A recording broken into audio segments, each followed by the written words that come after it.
प्रकरणात काँग्रेसचे नेते माजी मंत्री सुनील केदार यांच्यासह 6 जणांना दोषी ठरवण्यात आले।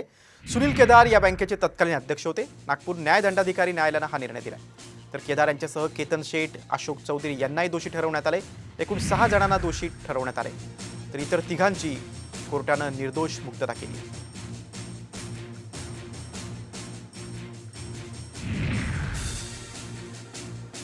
सुनील केदार यांना 5 वर्षांची शिक्षा सुनावण्यात आलेली आहे। सुनील केदार हे काँग्रेसचे ज्येष्ठ नेते आहेत, माजी मंत्री आहेत।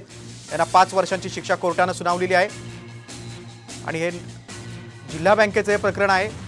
सुनील केदार यांना 5 वर्षांची शिक्षा आहे। नागपूर जिल्हा सहकारी बँकचा घोटाळा आहे आणि या घोटाळा प्रकरणी काँग्रेसचे ज्येष्ठ नेते माजी मंत्री सुनील केदार यांना 5 वर्षांची शिक्षा ठोठावण्यात आलेली आहे। आपण बघतोय हे जे प्रकरण आहे हे घोटाळा आहे, तो म्हणजे बँकेचा घोटाळा आहे। नागपूर जिल्हा सहकारी बँकेचा घोटाळा आहे। 6 जण यामध्ये दोषी ठरले होते। आपण अधिक माहिती घेऊ, आमचे प्रतिनिधी पराग ढोबळे आपल्यासोबत आहेत। पराग, ही म्हणजे हा खूप मोठा निर्णय आहे, काँग्रेसच्या नेत्यांना धक्का आहे, सुनील केदारांना मोठा धक्का आहे। अधिक काय माहिती सांगाल? नक्कीच मोठा धक्का आहे, कारण की गेल्या 22 वर्षापासून या प्रकरणाची सुनावणी सुरू होती।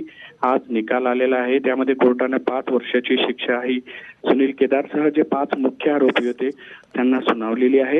यामध्ये 3 जणांना निर्दोष सुटका देण्यात आलेली आहे, मात्र 5 जणांवर 5 वर्षाचे जे आहे जे शिक्षा सुनावण्यात आलेली आहे आणि त्यासोबत 10 लाखाचा दंड सुनावण्यात आलाय। जर 10 लाख भरत नसल्यास 1 वर्ष आणखी शिक्षा असेल।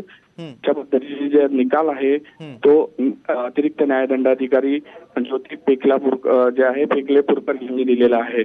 नक्कीच काँग्रेसला मोठा धक्का म्हणावा लागेल, कारण सुनील केदार हे ग्रामीण भागातील मोठे नेते आहे, त्यांचा ग्रामीण भागावर वर्चस्व आहे। आगामी निवडणुका पाहता त्याच्यावरही परिणाम होईल आणि ओव्हरऑल त्यांच्या राजकीय भवितव्यावरही याचा मोठा परिणाम होणार आहे।